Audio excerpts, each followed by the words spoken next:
नमस्कार। बोल के लब आजाद है तेरे, मैं अभिसार शर्मा। आपने एक बात पर गौर किया? जब थाली और ताली बजवाना था, जब लॉकडाउन 1 और लॉकडाउन 2 की घोषणा करना था, तब प्रधानमंत्री पूरे देश के सामने आए थे, देश से रूबरू हुए थे।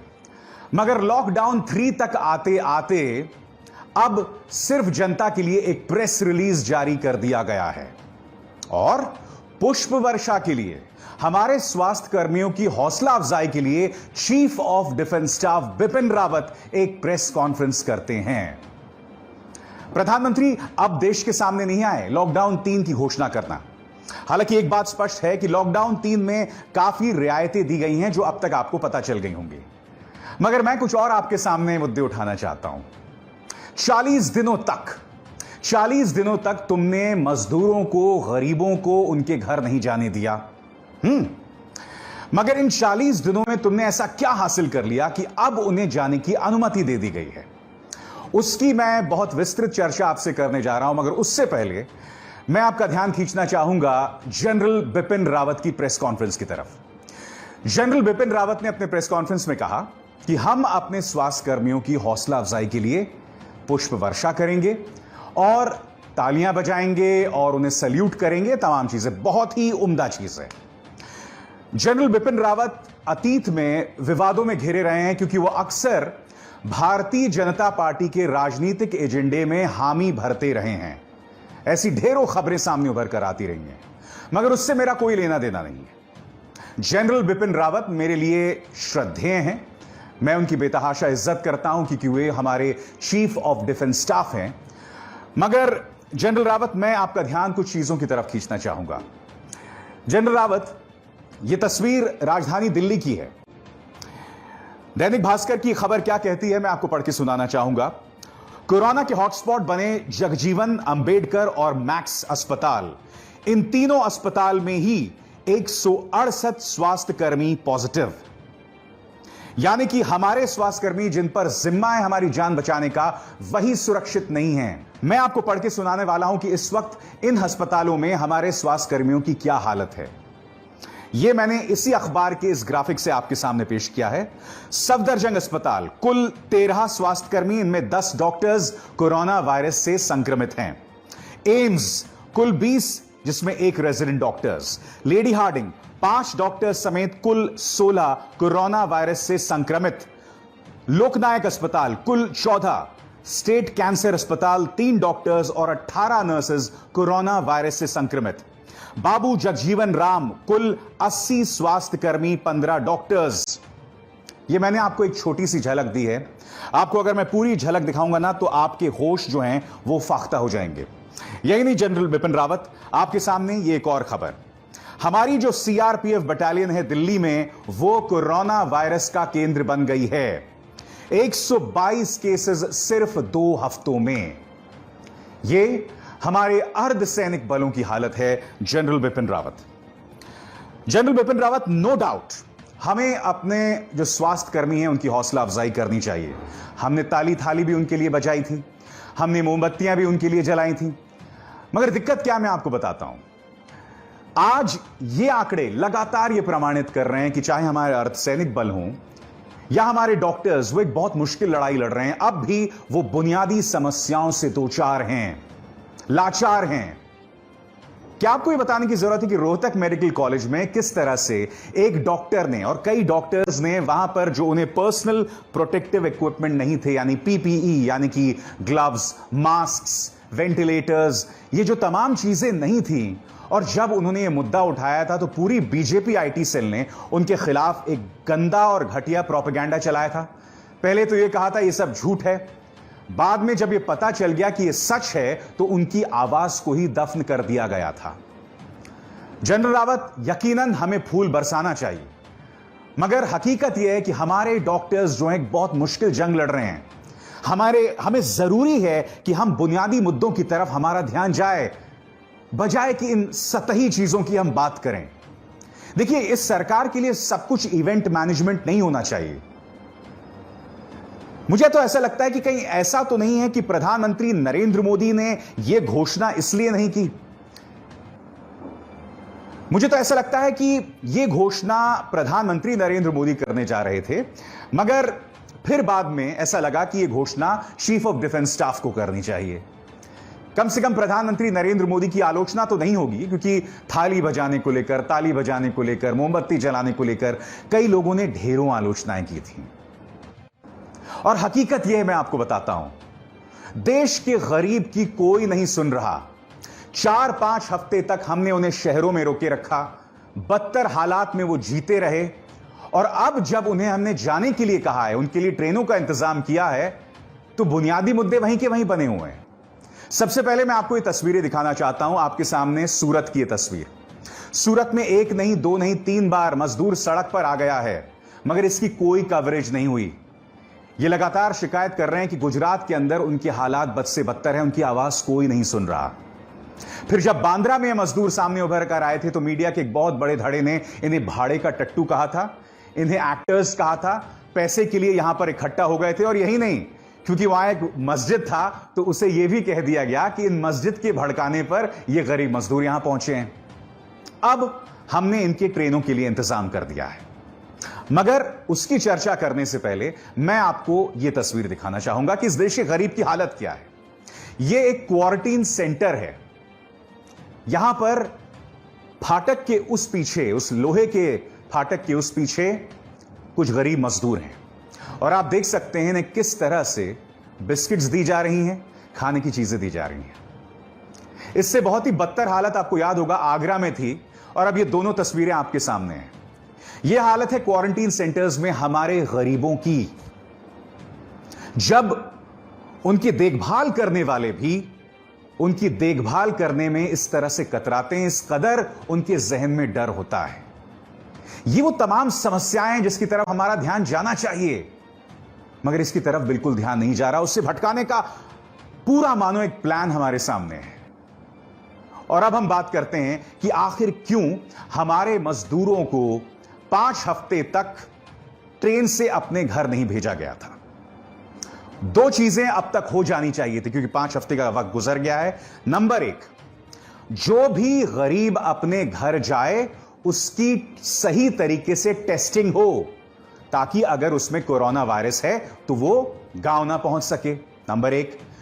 दूसरा ये कि जब गरीब वापस गांव जाए तो गांव और मुफस्सिल इलाकों में जो स्वास्थ्य सेवाएं हैं वो मजबूत स्थिति में है।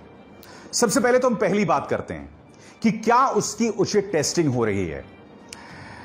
मैं आपको बताना चाहूंगा कि ICMR, Indian Council of Medical Research, testing kits मंगवाता है चाइना से, और कुछ दिनों बाद उन टेस्टिंग किट्स में समस्याएं पेश आने लगती हैं। आईसीएमआर फिर राज्यों से कहता है कि इन टेस्टिंग किट्स का आप इस्तेमाल न करें, क्योंकि इनमें ढेरों दिक्कतें हैं। यानी कि आज की तारीख में जो गांव वाला वापस अपने गांव जा रहा है उसकी उचित टेस्टिंग नहीं हो रही है। उसका सिर्फ आप तापमान देख रहे हैं, टेम्परेचर देख रहे हैं, और वो गांव जा रहा है। मैं आपको याद दिलाना चाहूंगा कि केंद्र सरकार ने सुप्रीम कोर्ट में यह आशंका जतलाई थी कि 10 में से 3 लोग जो गांव जा रहे हैं, आज से कुछ दिनों पहले की बात है, 10 में से 3 लोग जो गांव वापस जा रहे हैं वो कोरोना वायरस से संक्रमित हो सकते हैं। तो सवाल यह कि अब जब आपने 5 हफ्ते बाद का समय दिया, अभी भी तो उनकी टेस्टिंग सही तरीके से हो नहीं रही है। अभी भी ये मजदूर, ये गरीब लोग कोरोना वायरस लेकर गांव की तरफ जा रहे होंगे। तो आपने पिछले 5 हफ्तों में क्या किया? अगर आप 5 हफ्ते पहले उसको जाने की इजाजत दे देते तो कम से कम उसके जेब में चंद रुपए तो होते, कुछ पैसे तो होते। आज वो बदतर हालात में, बुरे हालात में अपने गांव वापस जा रहा है। गांव में भी अनिश्चितता है, वहां पर भी उसे नहीं पता कि किस तरह का भविष्य उसका इंतजार कर रहा है। पिछले 5 हफ्ते से जो शहरों में रहा वो बद से बदतर हालात में रहा। जैसे सूरत में ढेरों मिसालें सामने उभर कर आईं, दिल्ली में भी ऐसी मिसालें उभर कर आईं, बेंगलुरु में भी ऐसी मिसालें सामने उभर कर आईं। इन तमाम जगहों पर जो हमारा गरीब था वो बद से बदतर हालात में जी रहा था। मुंबई में भी ऐसी मिसालें सामने उभर कर आईं। तो आपने उसे रोक कर क्यों रखा? और हमारी इस थ्योरी को यह खबर सही साबित कर रही है। 7 मजदूर जो मुंबई से वापस आए उत्तर प्रदेश के बस्ती जिले में, जो कि लखनऊ से 260 किलोमीटर दूर है, ये 7 लोग कोरोना वायरस पॉजिटिव पाए गए हैं।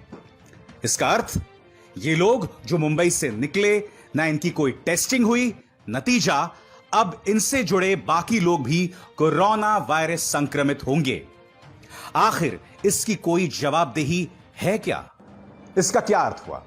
इसका अर्थ यह हुआ कि आपने ठीक से प्लानिंग नहीं की। आपको सिर्फ इवेंट मैनेजमेंट करना आता है, यानी कि कोई बड़ी घटना है तो उसको लेके एक रॉक शो कर डालो, ताली बजाओ हैं?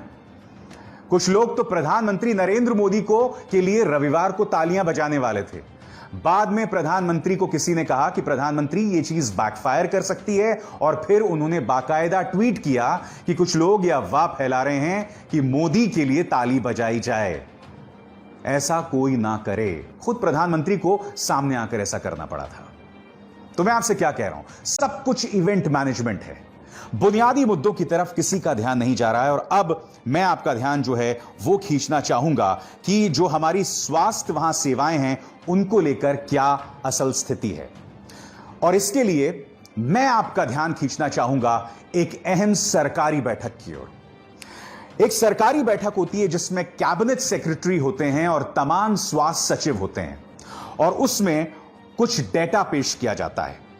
सबसे पहला डेटा आइसोलेशन बेड्स को लेकर, यानी कि जो कोरोना वायरस से संक्रमित हैं उन्हें अलग बिस्तरों में रखा जाए। इसको लेकर जो आंकड़ा सामने उभर कर आता है वो वाकई चौंकाने वाला है। यह सरकारी आंकड़ा है। 183 जिलों में 100 से कम आइसोलेशन बेड्स हैं, और इन 183 जिलों में 67 डिस्ट्रिक्ट्स कोरोना वायरस से संक्रमित हैं। यह बात सामने उभर कर आई।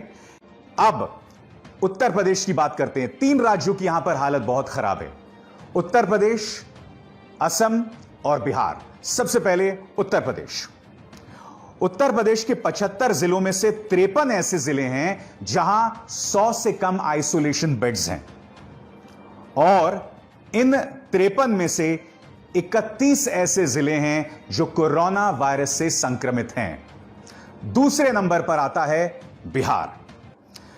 बिहार में कुल 38 जिलों में से 20 ऐसे जिले हैं जहां 100 से कम आइसोलेशन बेड्स हैं। आइसोलेशन बेड्स वो, यानी कि अगर आप कोरोना वायरस से संक्रमित हैं तो आपको अलग बिस्तर दिया जाए। और इन 20 में से 9 ऐसे जिले हैं जहां कोरोना वायरस फैला हुआ है। तीसरे नंबर पर असम।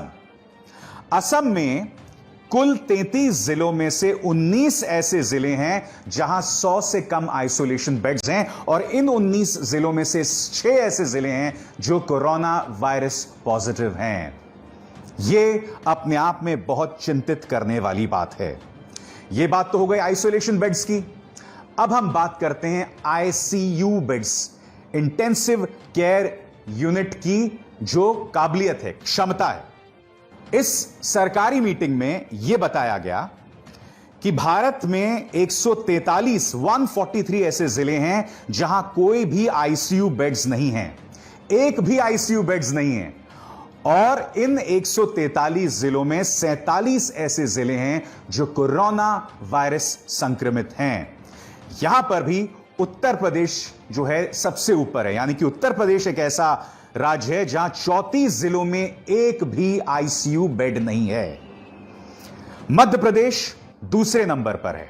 यहां पर मध्य प्रदेश के 31 जिलों में एक भी आईसीयू बेड नहीं है, और इन 31 जिलों में से 11 ऐसे जिले हैं जो कोरोना वायरस संक्रमित हैं। यह मुद्दा मैं आपको क्यों बता रहा हूं? यह मुद्दा मैं आपके सामने इसलिए रख रहा हूं कि हमारी जो तैयारी है हमारे गांव में, हमारे जिलों में, वो नाकाफी है। तो फिर से मैं वो आपसे सवाल पूछना चाहता हूं, इतने दिनों तक आपने हमारे मजदूरों को, गरीबों को क्यों रोक कर रखा? पहले 5 हफ्ते पहले ही आप इंतजाम कर देते उनके घर जाने को लेकर, क्योंकि आपने कोई तैयारी नहीं की इन 5 हफ्तों में। इस खबर के मुताबिक आज की तारीख में आपके पास सही टेस्टिंग किट्स भी नहीं है, यानी कि गरीब मजदूर जो गांव जा रहा है, हम यह भी नहीं पता लगा पा रहे हैं कि वो कोरोना वायरस से संक्रमित है या नहीं है, वो ऐसे ही जा रहा है। नंबर 2, अब वो जा तो रहा है, मगर अगर वहां पर कोरोना वायरस का ज्वालामुखी फट पड़ता है तो क्या वहां पर तुमने पिछले 5 हफ्तों में उचित इंतजाम किए? जवाब है ना। और एक और मुद्दे की तरफ मैं आपका ध्यान खींचना चाहूंगा। क्या आप जानते हैं कि शुक्रवार को प्रधानमंत्री ने एक अहम बैठक बुलाई। प्रधानमंत्री ने देश की शिक्षा की जो मौजूदा व्यवस्था है उस पर उन्होंने चर्चा की। और इस खबर के मुताबिक जो आपके स्क्रीन पर है, Prime Minister Narendra Modi on Friday deliberated on reforms required in the education sector, including the National Education Policy, यानी कि राष्ट्रीय शिक्षा नीति में किस तरह के सुधार चाहिए, इस पर उन्होंने चर्चा की। इस खबर के मुताबिक उन्होंने इस बात पर भी गौर किया कि किस तरह से इस वक्त हमारे तमाम स्कूल्स जो बंद हैं वहां पर ऑनलाइन क्लासेस हो रही हैं और कई जगहों पर बहुत अच्छे से हो रही हैं। देखिए, जहां तक सरकारी स्कूल्स हैं जिन्हें सरकार की तरफ से पैसा मिलता है वो तो चल जाएंगे बाद में। यही नहीं, जो बड़े प्राइवेट स्कूल्स हैं जिनके पीछे बड़े बड़े ट्रस्ट्स हैं वो भी चल जाएंगे, वो भी चलते रहेंगे। मगर हो क्या रहा है, चूंकि ये स्कूल्स बंद हैं, कई जो प्राइवेट स्कूल्स हैं, और ये मुद्दा बहुत अहम है, इसको ध्यान से सुनिएगा। मैं चाहता हूं अगर सरकार मेरी इस बात को सुन रही है तो इस पर गौर करे। जो प्राइवेट स्कूल्स हैं, छोटे छोटे जो प्राइवेट स्कूल्स हैं जहां हमारे काफी बच्चे पढ़ते हैं, जिनके पीछे बड़े बड़े ट्रस्ट्स नहीं हैं, जिनके पास पैसे नहीं हैं, चूंकि उन्हें फीस नहीं मिल रही है, चूंकि उनकी हालात खराब हैं, इसके चलते ये स्कूल्स बंद हो जाएंगे। इन स्कूल्स के लिए अपना काम करना बहुत मुश्किल हो जाएगा, क्योंकि स्कूल्स बंद हैं, फीस नहीं दे पा रहे हैं हम, इसके चलते इन स्कूल्स की बेतहाशा दिक्कतें हैं। मुझे खुशी है कि प्रधानमंत्री राष्ट्रीय शिक्षा नीति पर गौर कर रहे हैं, मगर मैं उम्मीद करता हूं कि कम से कम यहां उनके पॉलिसी मेकर्स उचित प्लानिंग करेंगे, सही तरीके से प्लानिंग करेंगे। और जाते जाते एक और चीज मैं आपसे कहना चाहता हूं। यह खबर सामने उभर कर आई है कि केंद्र सरकार ने राष्ट्रपति भवन और उसके आसपास के इलाकों के सौंदर्यीकरण की जो योजना है उस पर अंतिम मोहर लगा दी है। इस वक्त क्या इस चीज की जरूरत है? क्या दिल्ली में राष्ट्रपति भवन, संसद भवन और वो जो पूरा इलाका है उससे ज्यादा खूबसूरत कोई जगह है? तो उसमें तुम हजारों करोड़ों रुपए क्यों लगा रहे हो? बताओ। और यही नहीं, क्या यह जरूरी नहीं है कि सरकार इस बात की घोषणा करे कि तुम बुलेट ट्रेन योजना है उस पर लगाम लगा दो? मैं जानता हूं कि सब कुछ इस सरकार के बारे में इवेंट मैनेजमेंट है, मगर आज देश के सामने उससे ज्यादा गंभीर चुनौती है जिससे आप और हम बच नहीं सकते। आंखें मूंद लेने से वो समस्या भाग नहीं जाएगी मित्रों। बोल के लब आजाद है तेरे में, बस इतना ही। मेरी आप सबसे अपील कि इस कार्यक्रम को ज्यादा से ज्यादा लोगों तक पहुंचाएं, इसे लाइक करें, शेयर करें और हमारे चैनल को न सिर्फ सब्सक्राइब करें बल्कि उस बेल आइकन को भी जरूर दबाएं। नमस्कार।